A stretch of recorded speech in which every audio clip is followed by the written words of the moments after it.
안녕하십니까. 송국근의 혼술 5월 14일 화요일 저녁 시간에 인사드립니다. 이원석 검찰총장 그동안 2년 가까이 재임을 하면서 이제 9월 달에 임기가 끝나죠. 문재인 그리고 조국 또 이재명을 둘러싼 여러 가지 의혹 사건들, 범죄 혐의가 거의 확정적인 내용들, 그리고 이재명 같은 경우에 구속영장이 청구됐다가 기각된 혐의, 대북송금 같은 것, 문재인은 사위 부부, 그러니까 문다혜 씨 부부의 태국 이주에 따른 이상직 전 의원의 자금 지원설.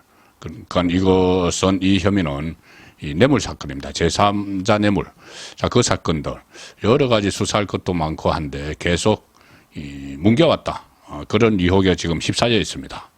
이재명에 대한 구속영장 청구도 만료를 하고 1심 검사들이 청구하려는 것을 재청구하려는 것을, 그리고 문재인에 대한 이 수사 전주지검에서 하는 것도 막았었다. 자, 이런 의혹들이 한꺼번에 지금 쏟아져 나오고 있는데, 그 와중에 갑자기 임기 4개월 남겨놓고 김건희 수사에 박차를 가하는 그런 모습을 보이면서 수상한 검찰총장, 이런 이야기들이 많았죠. 자, 그런데 김규현 민정수석이 새로 들어서면서 아마 상황 파악을 충분히 한 것 같습니다. 그래서 전격적으로 검찰 인사가 일어났죠. 일단 그 이원석은 불심을 받은 거나 마찬가지입니다. 이 과정을 보면은. 그리고 그 무장해제, 검찰총장으로서 무장해제를 사실상 당하는 그런 상황까지 갔습니다. 본인이 자초한 일이죠. 그동안 김건희 수사를 할 때 혹시 이것이 특검을 막기 위한 것인가, 아니면은 성동격수로 해서 김건희 수사도 하고 이재명도 원칙대로 구속영장 청구하고 문재인도 수사하고 그런 걸 쓸 수도 있다는 이야기가 많았고, 저도 그럴 수도 있다. 그래서 여러 가지 시나리오를 말씀드렸는데 이것도 저것도 아니고 그냥 하극상 본인이 검찰로서 마지막 그 직무 수행을 살아있는 권력을 수사했다, 이런 것을 좀 보여주기 위한 것 아닌가, 그런 분석이 지금 지배적으로 많이 나오고 있습니다. 일단 이 막전 막후 수상한 검찰총장 무장해제 이 막전 막후 과정을 보면은 얼마나 이것이 신속하게 진행이 됐고 뭔가 포착을 했겠죠. 이원석의 의중을 간파를 했겠죠. 그래서 그 정강스카처럼 인사가 진행이 됐고, 그 결과 앞으로 문이조, 문재인, 이재명, 조국, 그리고 플러스 알파 민주당의 돈봉투 사건이나 여러 가지 혐의들이 있죠. 그 사건에 대해서 수사가 이제 본격화되고 사정 종국이 몰아칠 수 있다, 찬바람을 불 수 있다, 그런 예상이 지금 나오고 있습니다. 자, 일단 김기현 민정수석이 새로 취임을 하고 나서 아마 이 잘못된 수사를 바로 잡아야겠다, 이런 공감대가 이 핵심부에서 형성이 된 것 같습니다. 그것이 일단 검찰 인사부터 해야 되겠다. 왜냐하면은 이원석 검찰총장이 다 막아서고 있기 때문에, 그럼 이원석 검찰총장의 무장을 해제를 해야 되죠.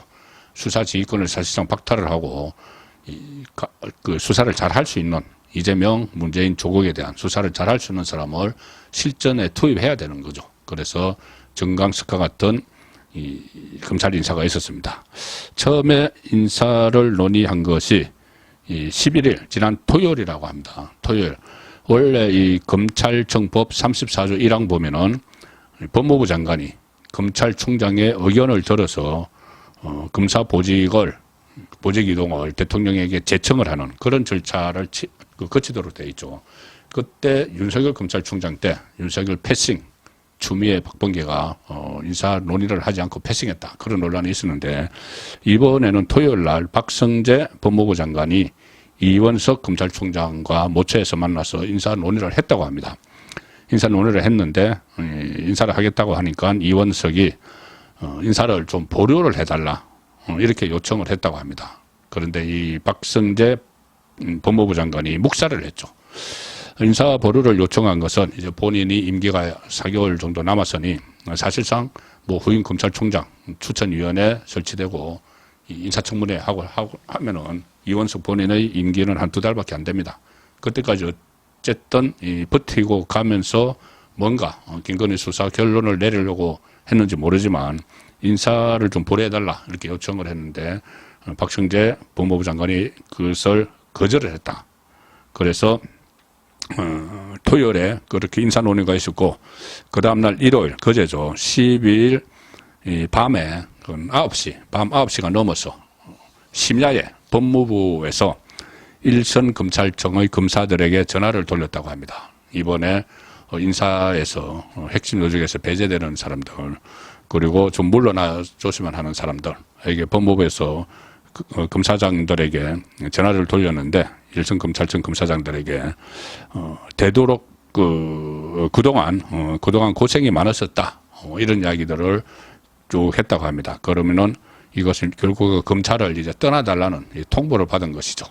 뭐 한 자리에 오래 있었던 인물이나 아니면은 정말 수사를 제대로 하지 않는 그런 검사장들에게 일종의 검찰을 떠나달라는 최후 통첩을 했다. 자, 이런 뒷얘기가 지금 전해지고 있습니다. 12일 밤 9시 넘어서 심야에 이제 전화를 그렇게 돌렸고 13일 월요일 오전 어제입니다. 어제 오전에 제가 어제 소개해 드렸다시피 고검장급 그리고 지검장급 그 검사장들이 줄줄이 이 내부 커뮤니티에 글을 올려서 검찰을 떠난다 이런 것을 연달아 계속 올라갔죠. 그것이 아마 그 전날 밤에 전화를 받은 고검장, 지검장들이 스스로 이제 용퇴를 하는 그런 모습을 보이는 일이 잇따랐습니다. 그게 이 월요일 오전이고 어제 월요일 오후에 오후 3시에 법무부가 검사장급 39명에 대한 인사안을 발표를 했죠. 인사안을 전격적으로 발표를 했는데 그때 이원석은 토요일에 이 박성재 장관에게 인사 보류를 좀 해달라 요청을 하고 나서 1박 2일 일정으로 그 월요일부터 강원도 영월, 원주 그리고 충북, 충주, 제천 여기 1박 2일 그 검찰청 그러니까 지청 이 순례 일정을 잡고 있다가 본인이 그 이야기를 들었습니다. 인사가 단행됐다는 이야기. 뭐 시청까지도 본인은 몰랐던 것 같습니다. 그래서 부랴부랴 오늘 아침에 출근을 하면서 좀 일종의 반발을 하는 그런 모습도 보였죠. 인사 내용에 대해서 알지 못한다 이렇게 하면서 자 그래서 어쨌든 이 대검 지휘부 뭐 반부패 수사부장 양석조를 제외하고는 8명 중에 6명이 교체가 됐습니다. 검찰부장은 공무직이기 때문에 별개로 하면은 양석조 혼자만 남겨놓고 다 교체가 됐는데 결국 그 윤석열 죄송합니다. 그 이원석 검찰총장의 참모진이 거기다 양석조만 남겨놓고 다 나가버리는 그런 상황이 됐죠. 인사에 의해서. 이렇게 되면 이원석 결국 무장 해제가 된 것이고 사실 양석조 반부패 부장도 다음 자기 검찰총장으로 유력하다. 그런 말이 지금 돌고 있습니다. 그래서 일단 그 대검에 남겨뒀다는 말이 나오고 있습니다. 어쨌든 이원석은 고립무원이 됐고 무장 해제가 됐고 윤석열 대통령으로부터 사실상 불신임을 받았죠. 자 그리고 대검 지휘부를 그렇게 바꿨고 그동안 제대로 하지 않았던 이 문재인, 이재명, 조국 수사를 위해서 서울중앙지검장, 수원지검장, 전주지검장을 윤석열 대통령과 같이 근무한 이력이 있는 그리고 그전에 추미애와 윤석열 검찰총장이 전쟁을 벌일 때 지방으로 자천됐던 그런 검사장들이 속속 포진을 했습니다. 자, 가령 이 서울중앙지검장은 이창수, 지금 서울중앙지검에는 이재명의 그 재판 거래 의혹과도 연결되어 있는 대장동 사건, 50억 클럽 이런 것들이 수사 대상이 되어 있고 문재인을 겨냥하고 있는 겨냥할 수도 있는 울산시장 선거 불법 개입 혐의 이것들 그것도 서울중앙지검에 있고 또 그 민주당 전당대회 돈봉투 사건도 여기 있고 여러 가지 사건들이 있습니다. 그런데 서울중앙지검에 그리고 또 형사 일부에는 그 김정숙 씨 무슨 뭐 간봉권 사용 또는 뭐 경호원에게 뭐 수용 강습 받았다는 거 타지말 혼자 전용기 타고 가면서 3억 원 뭐 예비비 편성해서 갔다는 거 뭐 이런 것들도 다 그 서울중앙지검 형사 일부 안에 있습니다. 그래서 이 많은 사건들이 그 서울중앙지검에 있는데 이원석은 굳이 김건희 사건만 딱 집어서 송경호 전 서울중앙지검장에게 수사하라. 그리고 특수 부검사 3명을 더 붙여서 수사를 하라 이렇게 했기 때문에 수상하다는 말을 듣고 있는 것이죠. 이창수 이제 서울중앙지검장이 이 부분에 대해서 문재인 또 이재명 그리고 민주당 의원들 또 조국도 관련돼 있죠. 울산시장 선거 여기는 이제 다시 탈탈 트는 그런 상황으로 갔습니다. 그 전에 이창수 중앙지검장은 문재인, 이재명을 수사를 한 적이 있죠. 문재인에 대해서는 전주지검에서 이 이스타젯, 서창호, 문재인 옛날 사위, 그 관련 수사, 결국은 몸통은 문재인이죠. 그 뇌물 사건입니다. 대신 딸 부부를 태국에서 돌봐주는 대신에 이상직 전 의원에게 중진공 사장 자리를 주고 또 국회의원 공천을 줬다면은 이것은 뇌물이죠. 그 사건을 전주지검에서 수사를 하다가 이 중앙지검장으로 왔습니다. 이창수. 그리고 또 이재명 사건도 과거에 성남FC 후원금 사건 직접 성남지청장 할 때 수사를 해서 기소를 한 적이 있는 한번 문재인과 이재명을 다뤄본 적이 있는 그 검사장이 서울중앙지검장으로 포진을 했죠. 그리고 이창수 검사장이 맡고 있던 전주지검장은 박영진 대검범죄정보기획관이 전부 발령이 됐습니다. 박영진 전주지검장은 채널A 사건을 수사를 했었고 대검 형사 1과장 때 그때 검찰총장은 윤석열 그 검찰총장 밑에서 형사 1과장을 했는데 윤석열 총장 징계가 일어났을 때 그때 반대 운동이 그 가장급 검사들 사이에 있었죠. 추미애의 조치에 반대하는 거기에도 참여를 했던 인물이고 그 다음에 울산 의정부지검으로 이제 자천이 됐다가 윤석열 대통령 취임 후에 서울중앙지검 2차장으로 복귀를 해서 대검 범죄정보기획관을 맡았습니다. 그 검사가 이제 전주지검장으로 가서 이창수 검사장이 했던 그 수사, 문재인을 겨냥한 수사를 마무리를 하게 됐고, 그리고 수원지검에 상당히 많은 그 이재명 관련 수사들이 있죠. 뭐 쌍방울, 대북송금, 뭐 법인카드 상당히 많습니다. 대북송금은 이제 구속영장 재청구를 결정을 해야 되는데 이 자리에는 김유철 그 전에 대검 윤석열 검찰총장 때 대검에서 수사정보정책관을 하면서 윤석열 검찰총장의 눈과 귀 역할을 했죠. 그런데 역시 추미애 법무부 장관으로부터 자천을 당해서 춘천지검 원조지청장 뭐 이렇게 가 있었는데 윤석열 정부 들어서 남부지검장으로 발탁이 됐다가 이번에 수원지검장 이재명을 잡는 역할을 하게 됐습니다. 자, 그래서 이 검찰 라인업이 새로 이제 편성이 됐는데 앞으로 이원석은 어떻게 할 것이냐. 지금 제가 오늘 조간 딱볼 시간에 사퇴 초읽기일 수도 있다고 말씀을 드렸는데 지금 두 가지 이야기가 나오고 있습니다. 하나는 정말 본인이 4개월 남았지만 무장해제도 당하고 불신임을 대통령 인사권자인 대통령의 불신임이 확실해졌죠. 그러면은 그냥 전격적으로 사퇴를 해버릴 것인가 아니면은 버티기를 할 것인가. 만약에 본인이 이 정치를 할 뜻이 있다면 버티기를 할 겁니다. 그래서 마치 탄압을 당하는 그런 모습을 보여주려고 하겠죠. 자기 딴에는 제2의 윤석열 검찰총장 그것을 뭐 흉내내라 할지도 모릅니다. 만약에 정치를 하려고 하면은 지금 정치를 할 거라는 이야기도 많이 있죠.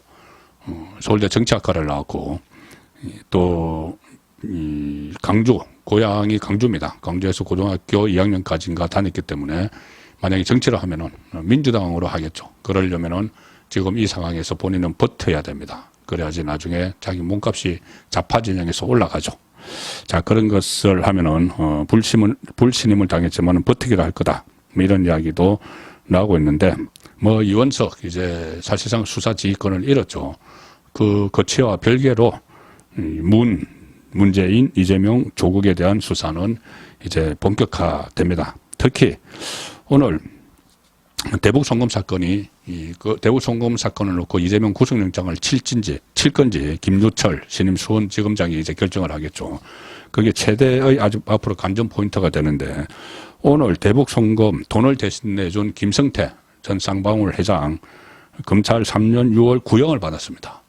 구형을 받았는데 이 검찰 구형에서 김성태가 특혜를 바라고 이하영에게 뇌물, 정치 자금을 줬고 뿐만 아니라 거액의 자금을 북한으로 송금을 했다. 이재명을 위해서. 이것이 이재명 방북 대가 대북 송금 사건이죠. 구형에서 이렇게 했기 때문에 7월 12일에 선고를 합니다. 그 김성태에 대한 선고. 그러면은 6월 7일에 이하영 1심 선고가 있죠. 이하영 1심 선고에서도 북한으로 돈을 보내줬다. 이재명 방북을 위해서 돈을 보내줬다는 걸 이재명에게 보고를 했다. 2번이나 진술을 했다가 철회했죠. 그런데 1심 판결문에 그 부분이 들어가고 이재명이 보고를 받았다. 들어가고 김성태 7월 12일 선고에서 이재명을 위해서 북한으로 돈을 보낸 게 법원에서 1심에서 인정이 되면은 이재명에 대한 구속영장은 안 칠 수가 없게 되는 거죠. 특히 이하영이 6월 7일 김성태가 7월 12일 선고가 나면은 7월 한 달 동안 8월 중순까지 국회가 안 열립니다. 여름 휴가철에 국회가 휴직이죠. 그때 구속영장을 청구를 하면은 국회에서 체포동의안을 거치지 않고 바로 영장법원으로 가기 때문에 그때 절묘한 검찰로서는 타이밍이 될 수가 있습니다. 이재명의 영장을 청구를 해서 구속을 시키는 타이밍이 지금 점차 다가오고 있는 그런 느낌인데 검찰의 수사, 다른 분야 수사도 지금 확대될 가능성이 상당히 높아졌습니다. 선거권의 혼술이었습니다.